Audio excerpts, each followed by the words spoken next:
You are listening to the Wheel Talk podcast, and my name is Abby Mickey. Normally, we cover women's professional road cycling, but it's the off season. So instead of stumbling our way through some cyclocross coverage, we decided to bring you a series of interviews with riders and staff and people that we think are cool. Today, I chatted with Geerike, or G, as she's better known, ex-soigneur for Little Trek, high-tech products, and Silence. G found her love of gravel racing last year and decided to make it a full-time gig. She signed for SD Worx-Protime in 2024 on the gravel scene, but next year she's taken a big step to the WorldTour team and planning to race some road races alongside her already packed gravel schedule. We had a great chat. Hope you enjoy it. All right, well, first of all, so I call you G because Taylor Wiles calls you G, but how do you actually pronounce your name? Like everyone calls me G. Who doesn't speak Dutch, I guess. So you're not the only one. It's also much easier. I actually call myself most of the time now G as well. Well, it's Geerike Schreurs. Geerike? It is very Easy. difficult. Yes. Yeah, you do it right. Yes, exactly. Yeah. Yeah, I don't know. It's a difficult name. Also my surname.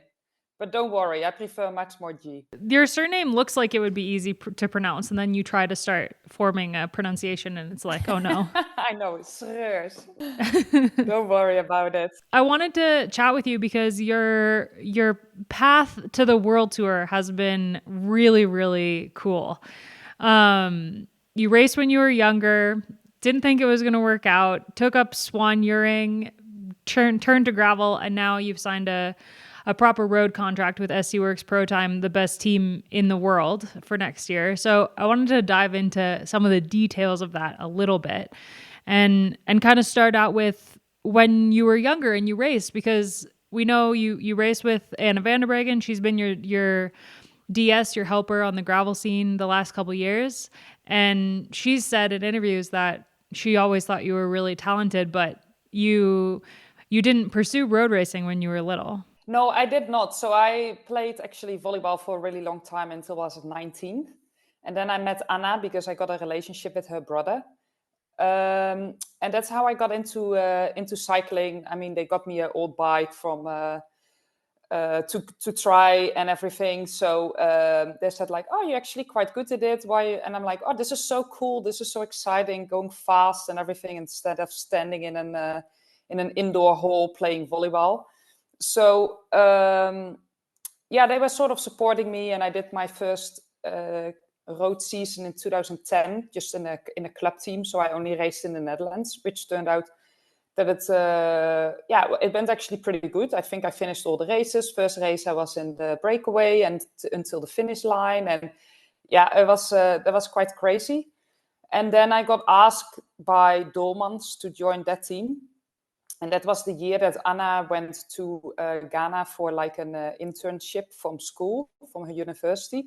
So I was there by myself and I was completely lost. I had no idea what to do. I never raced outside of the Netherlands. I had no idea about how you work together or what you had to do as a teammate. So it was a bit of a rough year for me. Obvious I didn't get another contract. And I think nowadays it's so much better because there's so much more help from like teams. I mean, it's so much more professional. At that time, it was like you didn't race you didn't get any money. They were just sort of, okay, you go to the race and then we do what we have to do. But there was no support, no coaches or psychologists or soever. So I was like, okay, well, that didn't go so well. But then I got in this Belgium team, and I said to Anna, because Anna got back from Ghana and she was not so sure what she wanted to do. And I'm like, why can we not do this together? And I was like, okay, yeah, let's try. So we ended up together in Senga's ladies team. That was in 2012. And we raced together for 2 years, 2012, 2013. But again, I mean, like, it was an UCI team, but missing a lot of support. And Anna is just so talented. So she got picked up by Rabobank after the team folded, and I wasn't sure what to do, and I was a little bit lost, or I was quite lost, just in personal life as well. And then I thought, like, this is not going to work out. It's not what people expect me to do in my family and my friends around me, so I better quit. So that's when I decided to quit, and actually, didn't follow the dream I actually had. But then after many years, after being a soigneur for 8 years, I think, yes, until last year, through 23, I was still in the cycling as a soigneur, and I think over the years I really got way more confidence, and also saw that I was quite good in my job. And and then last year I was like, okay, I'm done with this. I need to do something else. So that's when I started to pick up some gravel races, and that's how I ended up now this year doing gravel. And then now actually for next year signed with the WorldTour team. So it took 12 years to get a WorldTour contract and start again go again to where I started. So that's quite a story, yeah. And be back with Anna on the team. That's so funny. So Yeah. so I knew already that Anna was going back, and then after I signed, she said, "How cool is that? We are after 12 years teammates again." It's so cool. How did you go from when you decided to step back from racing? How did you go into being a soigneur? So I stepped away for like a while, and just got back to a normal job in the Netherlands and trying to sort of my life. And then at one point I was like, maybe I can do some course for sport massage, because I want to do something else, and I like to be, working with human body and things like that. So I did a course in the Netherlands. It took like a year, and it was like evening school. And then I'm friends with Kirsten Wild, and she asked me in 2015 if I could join the team. She was at that time with High Tech to Bretagne as a soigneur. So that was actually the first race I did. And I mean, like, I knew a little bit, like, from my own experience what to do, or what I actually, if I was still racing, what I would have liked that soigneurs would do. So I put all my energy in that. And then 2015, I did a few freelance races, like with High Tech. 2016, the same. And then in 2017, she joined Silent Pro Cycling, and she asked if I wanted to come with her. And that's where I got a contract for full-time for the first time. And then you worked with Trek for the entirety of from when they started until you left. Yeah, so Silence stopped in 2018, and I was looking for another job, and I applied with Trek Segafredo at that time, and I got the job, and I'm since 2019. I was with Lidl Trek until last year. So you've seen the progression of sport in from a completely different lens than a lot of the riders. I mean, a lot of the riders they were in team situations just like when 2012, 2013, when you were still racing and kept racing through team situations like that, and have watched the sport progress to have salaries, to have all the staff and all of the resources. But you've seen it from a different perspective. So what do you think? For you, how is that different from how the riders have seen it from the inside, kind of like the back end? Yeah, exactly. So I think for myself, when I started as a soigneur, it was just me. So I was looking after 6 riders, did all them 6 massages, looked after 6 of them, did sometimes I think, like, how did I do that? And then I joined Trek, and then that changed a little bit because they had more the resources from the men. So we suddenly ended up with more staff. We had more time to actually look after the rider, do like an hour massage instead of 30 minutes. And then they had like a doctors, nutritionist, a psychologist, all of this. So I think for me, that was like really an eye-opener, that I thought, like, okay, it's getting so much more professional. Also, just to see how much support the riders get. I think for the riders itself, maybe they don't sometimes realize where they came from. I think especially the older generation. in where they are now. And because it's for them maybe so normal, or they expect all of these things. We should have these things, we deserve these things. And I agree with that. But it's sometimes good to look back as well, like where you actually were back in 2012, when we not even had a bus. You just stayed in a little van sitting outside under a tent, rain or no rain. To now, where they're showing up all these team buses, and you have a hot shower after your race, for example. And yeah, I've seen this whole development of professionality into the sport, and I think that's also why I at one point thought, like, why cannot everyone appreciate so much what they actually have? They completely are lost in seeing where they are now and what they have. And that started to bother me a little bit as well. And I think that's also why I thought, like, I need to get out of here, because I don't know how to say, but it's really interesting for me to see, like, the whole development, and it's only a good thing. I mean, of course we deserved it. They also deserved it back in 2012 when I started racing, but it's nice to see now that they every year it's getting more professional. This has been an ongoing theme, I think, this year, talking to riders who either like just retired or, you know, have been in the sport for a really long time, about the new generation coming up and how they don't appreciate what the riders who have been around for forever, what they had to go through before there were the buses and before there were, you know, like multiple directors at each race and multiple soigneurs and like boxes and boxes of team kit. Before all of that, you got 2 pairs of bibs and called it good for the whole season. Yeah, exactly. And maybe it's, I mean, like, the younger generation, okay, they don't know anything else. But also some of them, they were back in 2012 and they're racing still now. They're like, they can complain so much about what they don't have instead of looking at what they have.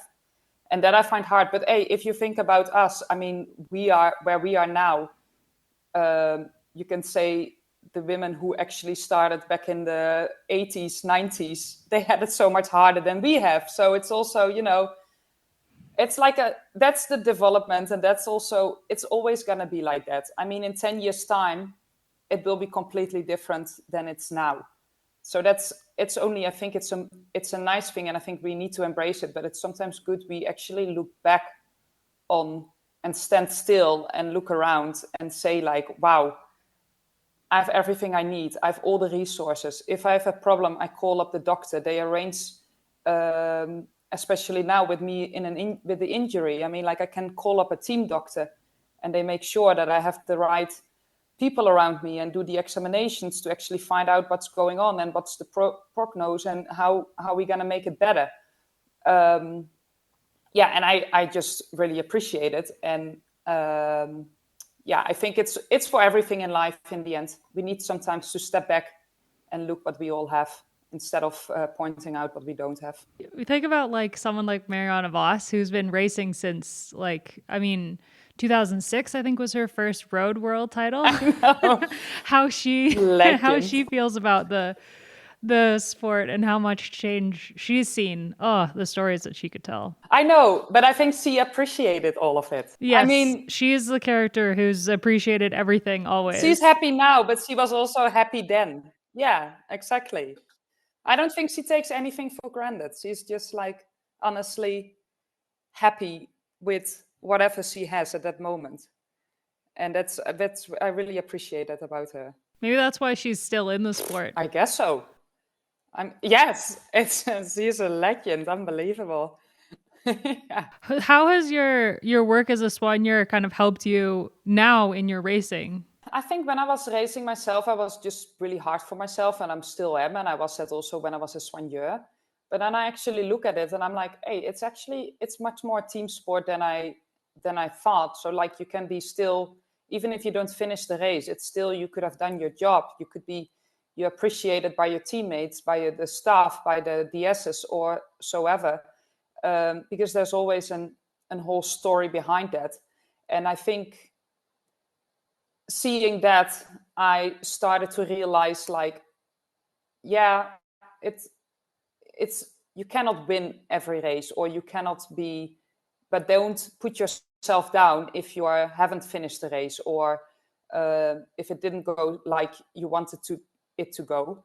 And I saw like actually that DSs are much nicer to the riders nowadays than they were back when I was racing. But maybe it was more that I was just so critical of myself that I was never happy. But I learned to look through the whole process, and not only that one moment you are trying to perform or want to perform.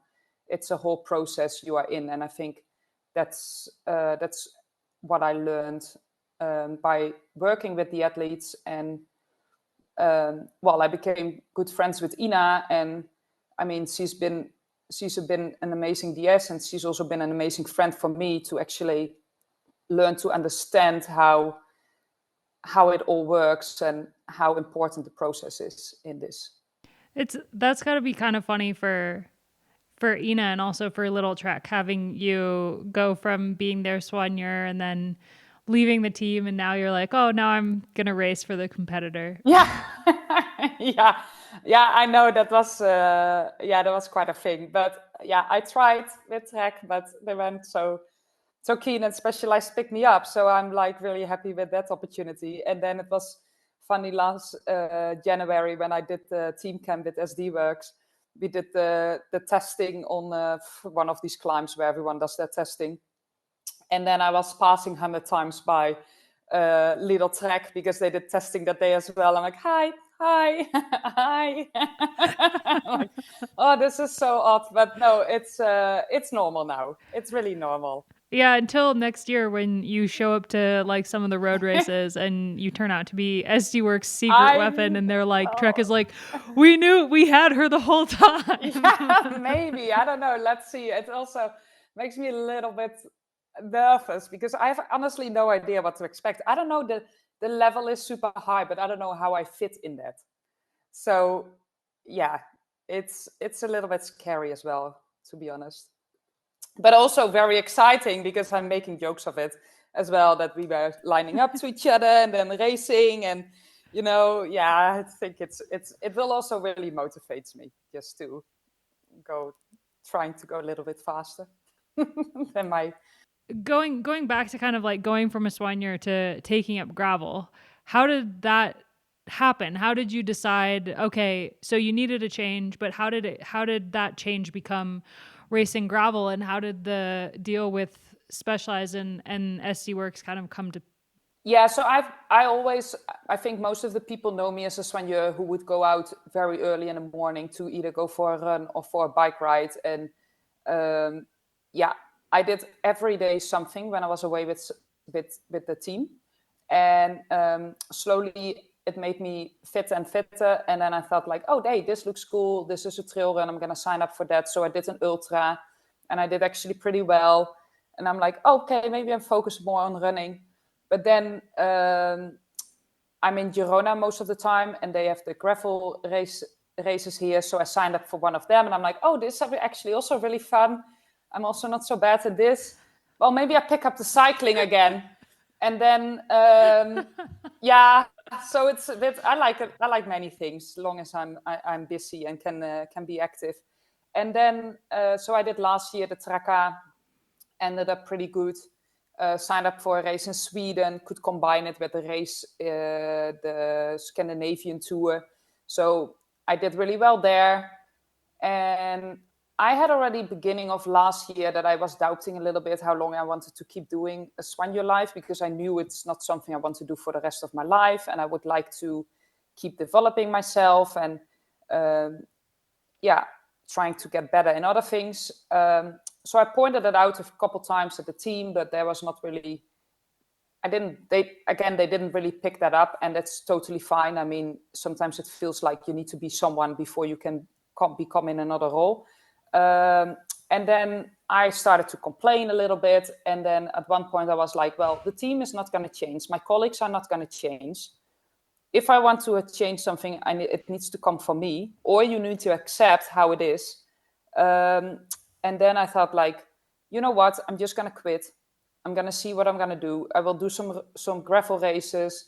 I have some savings. I can go to America for a race, one or two, and then we see how it ends. And then in October, I think Anna was staying with me for a little while, and we had some good time together. And then at one point, I had in my head, I would love to become a full-time gravel racer. But I didn't speak it out loud because I was too afraid what people would think, or they would maybe think, why, or you're not good enough, or whatever. And then Anna said actually to me, why are you not going to do gravel races? You're pretty good in it. And I'm like, yeah, I thought about it, but you know how I'm going to start and blah, blah, blah. And she's like, let me talk to Specialized, because I think they're looking for someone in Europe, female gravel racer. Let's see what we can do there. And they were directly enthusiastic. And then honestly, in I think a week time, I had a contract. And then Danny Stam got on board, and he was like, oh, that's actually pretty exciting. Maybe we can give you support as well. And then we have a win-win situation. Good for Specialized, good for us, because we get exposure. And I strongly believe in you, so we just give it a try. So that's how I ended up with Specialized and SD Worx. So it was really quick. It all happened really quickly. Yes. Yeah. Like a month later, you were at team camp with the road team. Yes. In December, I did 3 days camp with them, had the bike fitting, went riding with them. And then in January, I did a full camp. And then in February, I started racing. And I think I had a really good season, and I think no one was expecting it to be that good for the first time. So that's only a big win. What was being at the team camp like? I mean, you've obviously seen all these women around racing as a soigneur. You've seen them at the races, but being on the bike with them every day, you're surrounded by like the world champion, one of the winningest women in cycling, in Lorena Wiebes, like all of these incredible riders. How did you feel? I felt so insecure and a bit scared because, I work with Trek, so that's where my riders. I had a close relationship with all of them. But then, of course, you cross each other in the hallway and the hotels or whatever, and you say hi, but I never really chatted with them. And I mean, they thought like, oh, this is the soigneur of Trek. That's nothing more than that. So Anna picked me up from the train station, and we got close to the hotel, and it was like around lunchtime. And she said like, yeah, so we have lunch now, but you need to sit with the riders on the table and not with the staff. And I'm like, oh shit, I did not even thought about it. I'm like, oh yeah, this is so awkward because it's always sort of separate. And I'm like, okay, well, that's fine. I'm gonna do that because of course I had no choice. So the first time it was a little bit awkward, but they were actually so welcoming, and they asked me like why I decided to do this and everything. And they actually like straight away my story, and they said I think it's really brave you made that decision. And they welcomed me with open arms, and that really helped. And then I started riding with them, training with them, and I'm like looked around and I'm like, wow, the world champion, the Tour de Femme winner, European champion, this, that. I'm like, wow, this is honestly the best team, the best riders are riding around here. But after a day or two, you sort of get used to it. But then in January camp, I still have that, oh, can I help? Asking the soigneurs. Oh, can I do this? Can I do that? Oh, I can do the laundry. I can do. And they were like, oh, please, just stop. You're a cyclist now. Get treated by a cyclist. That's okay. It's fine. We love to do our job. So I'm like, oh yeah, okay. So but after like 4 days of training, you're like, yeah, I'd rather stay in my bed than that I that I start helping out so much. So it was a bit of a change, but it's fine. Yes, it's good, and I learned a lot. And I'm actually excited for now the training camps again to see where I'm standing now, because it was hard to see like where you are. Where I would stand and how it would go. And I mean, like, I haven't done any intensity for almost 12 years. And they were so fast. And I was like, oh my goodness. But no, it's good. I love it. It's a cool story, and I'm really happy to be part of it. Did you ever think when you were training with them and kind of hanging out with them, oh, I would love to race with these women? I would never thought I would be like now, for example, now that I have a WorldTour contract to do races on the road. But I think I would love to work hard for them. And that's how I am. I am more like, I like to work for someone else. I like to be there for someone else. And that also motivates me. So maybe deep down, yes. Yeah. So all season you've been going to gravel races with Anna van der Breggen. You must have known a lot earlier than most that she was planning to come back. Did that kind of help you decide to sign the World Tour contract? No, I think I would have signed anyways if they offered me like they did now. But yeah, I knew already from the beginning of the year, and I was thinking about it, and it was a little bit go back and forth with it. And I mean, we spent 2 weeks together in the US for gravel races of me, and then she was here for Trekka, and so yeah, we talked about it and everything. And I'm like, well, this is pretty exciting, and I mean, like, I love it that she goes back on the bike, and I think she's so talented that she for sure can do a couple more years as well. And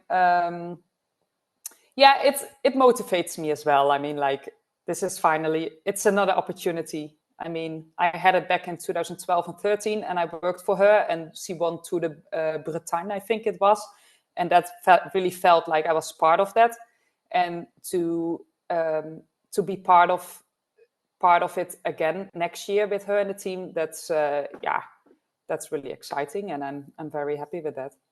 And you're going to balance gravel and road at the same time, Nick. I mean, the main focus is gravel. We haven't really talked yet about like which races I am going to do, but I think it can also help me to like navigate better through the bunch. I mean, like, I'm not so bad in riding in the bunch, but it can still help, but also to make tactical decisions. And I think personal, like mentally, it will be really good for me to be back on the road, and it's way more dynamic, and it's much faster. So I think it can also help for training and to perform better in the gravel races. So we haven't really talked yet about which races, but I assume maybe some small classic races, or when they are short in riders, or I think we discussed that maybe in December or January. And then there are some important races in the gravel I definitely want to do and want to focus on. So it's probably planning around that. Which races are your favorite gravel races? What are your kind of targets? I know you're injured at the moment, so you weren't able to race Worlds. No, in Leuven, but that was hard actually. Yeah, what happened? Yeah, so I was on a bikepacking trip with actually with Kirsten Wild and Anna van der Breggen and Lisa Schreurs, who's a rower, and we were riding back from Alpe d'Huez after Tour de Femme back to Girona, and we did like 8 days of gravel road bikepacking, and we were like 40 kilometers from Girona, and I was just stupid. It was my own fault, and I hit Lisa's rear wheel, and it was windy that day, and I lost control over my bike, because with the backpacks it's like shaking and everything, and I went from left right, and then I ended up on the metal barrier on the side of the road, but I hit it with my arm, like just under my armpit, and I cut because it's really sharp. I slided over it, and I cut a 12 centimeter deep cut in my arm, and I cut 2 nerves and 2 muscles. So I had to go to the hospital, and then they had to do like emergency surgery, and they said like, 2 muscles and 2 nerves got cut, and they needed to repair that. So I knew I had a little bit of hope that maybe I could come back, but it's too soon. I mean, I can ride now again, but there's no response in my bicep yet, so it doesn't do anything. And I mean, it's okay, you can live it out, I guess, but it's not ideal. But slowly building up, it's getting better. But I still need to do a lot of examinations to find out like what is the damage and will it ever repair. So yeah, that's why I had to call my season to an end much earlier than I wanted to, because I still had some goals, like for example nationals, worlds, and the Earth final in the Gravel Earth series. But yeah, things go how they go, and not without a reason, I think. So it's fine. I was really bummed I couldn't do the worlds, because it was just a good test to see where I stand and to see how I did. And yeah, seeing some riders there, and I raced against some of them, and I'm like, maybe I could have done well, but you don't know. At least I didn't have the mental stress, so that was good. But then I look ahead for next year, of course, and I will start with a race here near Girona from the Earth series, and then of course Unbound is high on my list. I got second this year, but I know it's hard to beat that. But I definitely want to win it, and I know now what to expect a bit more. Traka is really important, and finding my climber legs for Nice next year in the World Championship. Working on that. But hey, Anna's back on the bike, so I just maybe she can teach me. Just follow her. Well, we go to Gran Canaria in November, so Canarian Islands. So let's see if I can follow her on all these climbs. I mean, Gravel Worlds this year would have been definitely a little bit of a test for the road races you might do next year, because it was very much like a road friendly Gravel Worlds, it sounded like.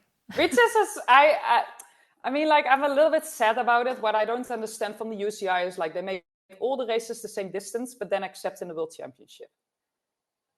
And then, I mean, like, make it real gravel, make it longer, but okay, it's probably they have their reasons for it, or they want to maybe promote it in a different way, which is totally fine, or maybe it's impossible with organization. But yeah, let's see next year. It might be completely different race. I hope it's going to be more gravel and not so much road in there. Some technical descents would be nice, because that's in my favor. So, but yeah, there's you have the UCI series, and you have like all the other races in the gravel scene. So some choosing more the UCI ones, others they are going more for like the real gravel races, and I try to do like a little bit of a combination next year with road. So I guess it's going to be a very busy season. It's cool how much the gravel scene has evolved, and how many more races there are these days. I mean, the Gravel Earth series is one that's just like really, really cool. There was one in Latvia this year, actually, which is far off the map. Oh yeah, but I hear that one was very, very nice, very good organized. Probably will be part of the Earth series again next year. And the thing is that there's so many right now that it's really hard to plan and to go everywhere, especially with the travel. It's not always easy to get there.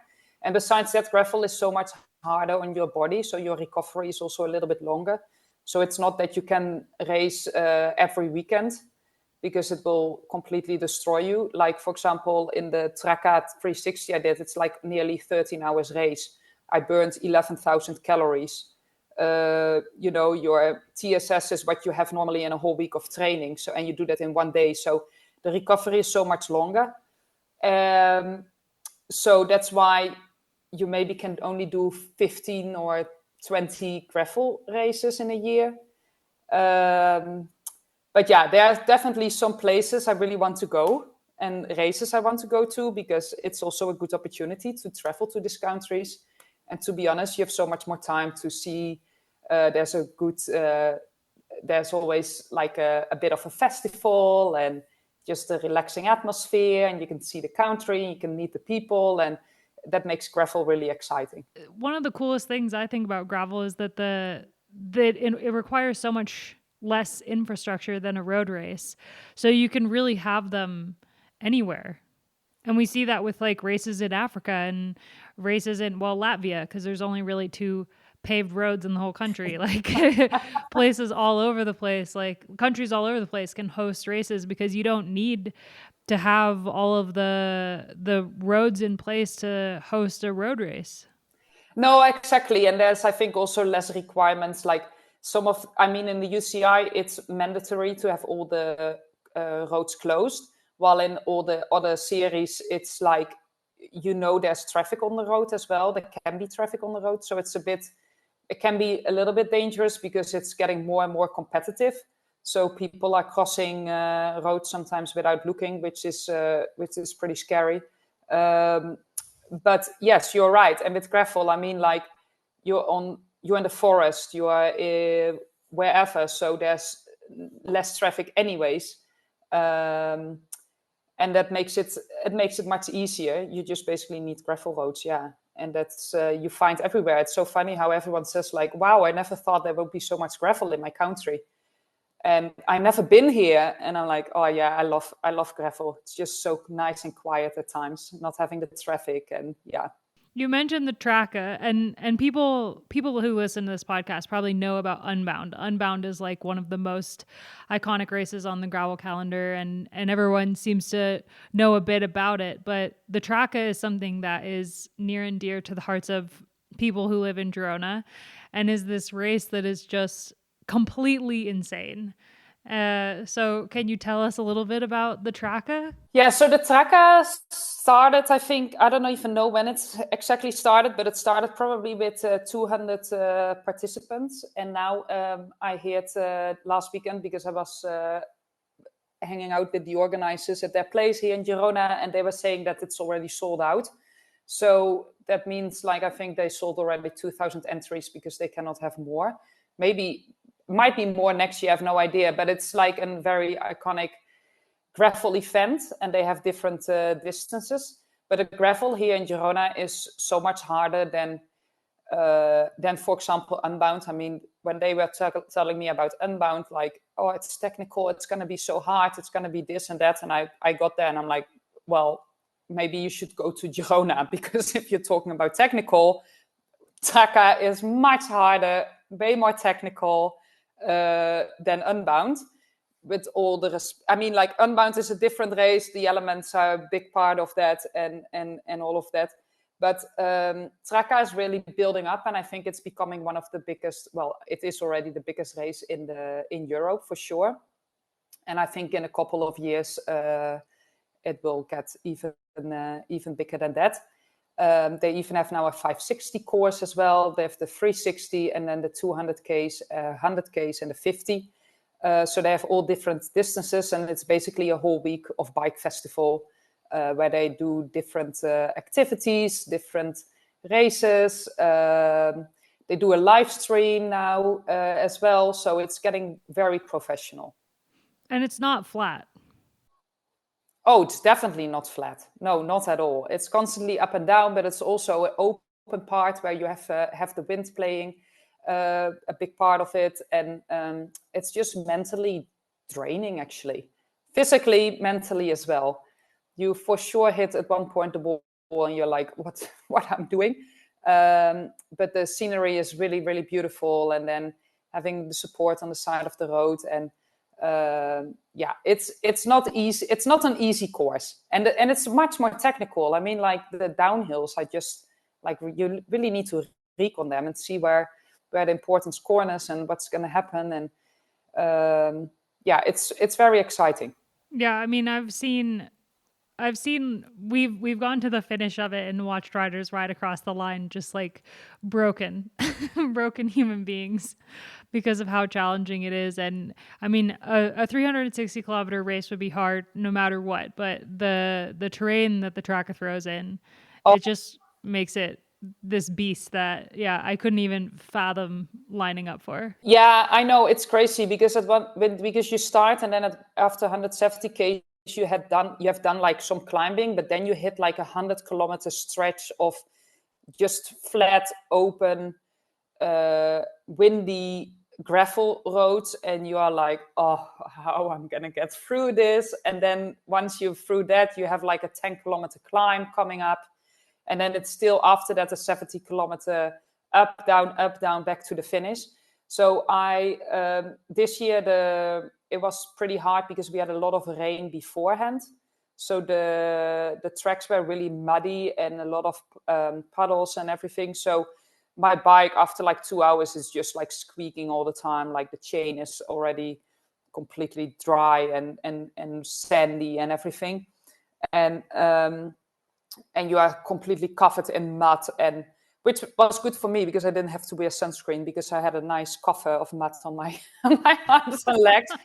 But then I got to the finish, and I looked back. I saw some pictures a couple of weeks ago, and I was like, "Whoa, I look bad, like like pale and tired." And I'm like, "Whoa, this is not normal. Why I'm doing this to myself?"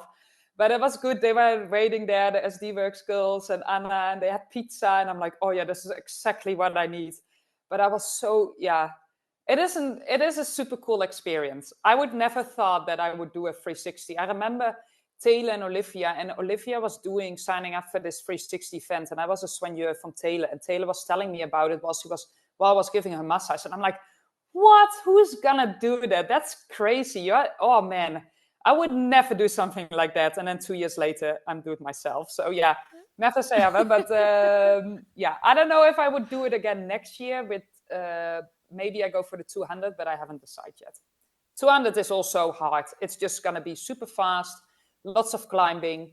So yeah, I don't know yet. See how everything goes. It's going to be kind of weird for you next year going to the races without Anna, because she really went to a lot of events with you this year, right? We went to, well, like I said, to 2 events in the States, and then she did Tracker. So not so many. I was also quite a lot by myself, but that will change next year because you can see in the gravel it's also getting more professional. So you have teams showing up, you have support, you need someone in the feed station. And like I did this year, mostly by myself, fixing my bike, cleaning my bike before the race, preparing everything for the next day, for the races. And sometimes I had a soigneur, sometimes not, or at least someone in the feed station. That's quite important. But that's going to change now because you see more and more teams, because it can help a lot if you don't have to carry a 1.5 liter hydration pack up the first climb. If after like 40 Ks you can take a new bottle, for example, a Biden. So yeah, I think Anna might come back for Tracker again. She might want to do the 100 again. Same with Lorena. I hope some of the SD Worx riders will do some races. And I think Femke Marcus enjoyed a lot the race she did in Sweden. So it's also, I think that's also why it's interesting to have me on the team, because some road cyclists sees the scene more, and I can teach them a little bit about how it works, and then they can do 1 or 2 or maybe 3 gravel races in the year as well.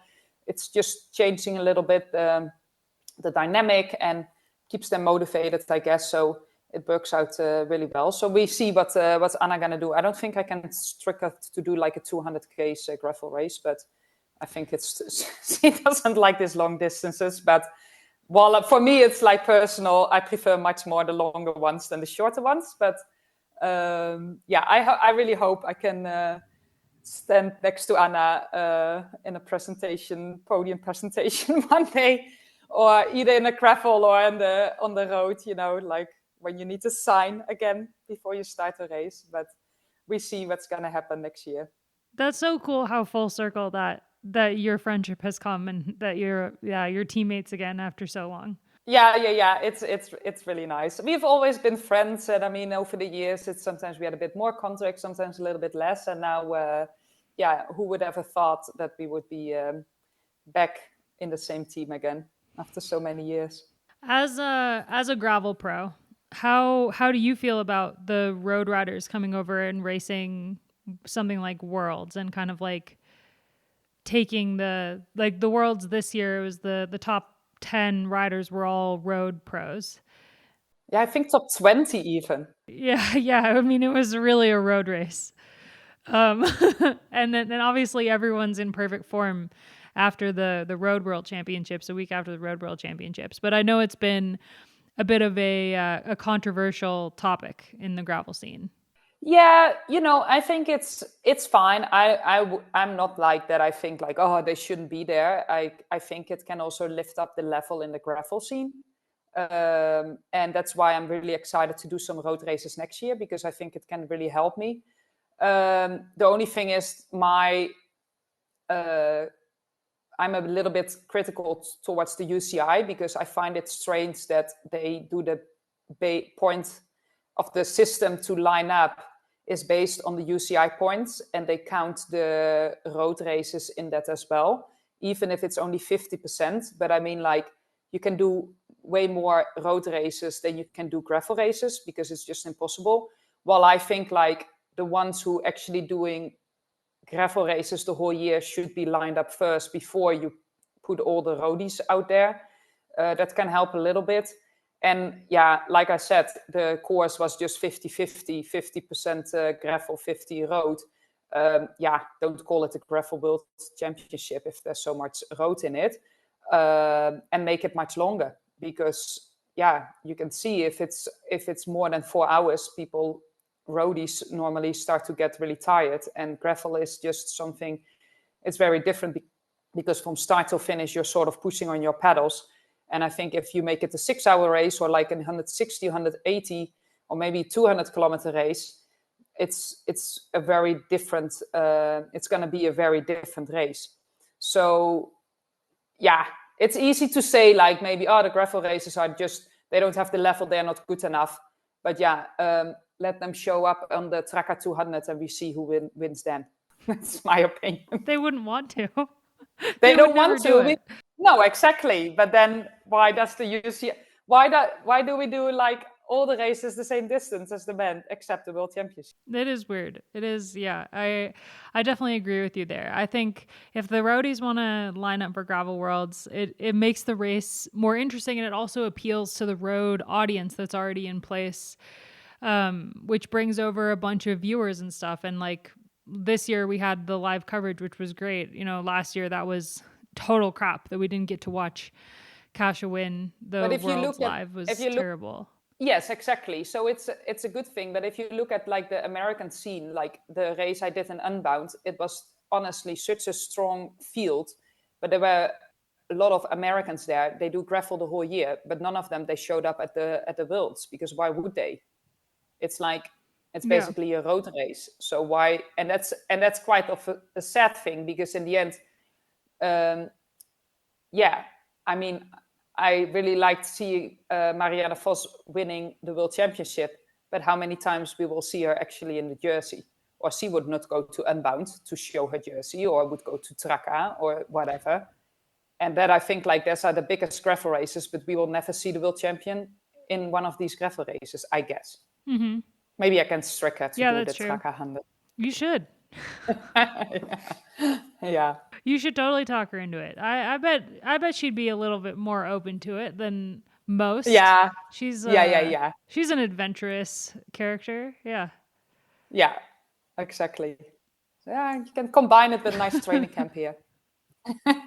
Yeah, exactly. Girona's the best training in the world, so exactly. All right. Well, it was awesome to chat with you. I'm obsessed with your career arc and how you got to where you are, and I can't wait to watch you race gravel next year, but also on the road scene. I'm like fully prepared from everything I've heard about your strength from Olivia and Taylor, and also like all of our friends in Girona who ride with you. I think Olivia was telling me already a year ago, they should sign her to the road team because she's strong enough.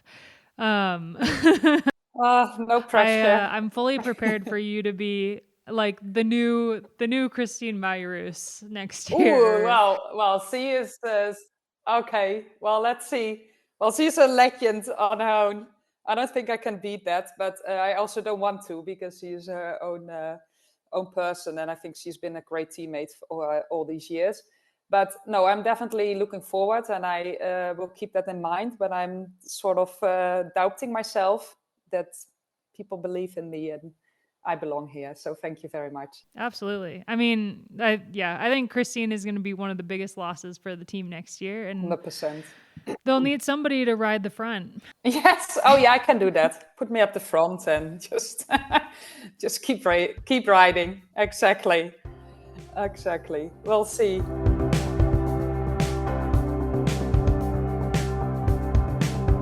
Thanks so much for listening to this episode. We'll be back next week with another from our interview series.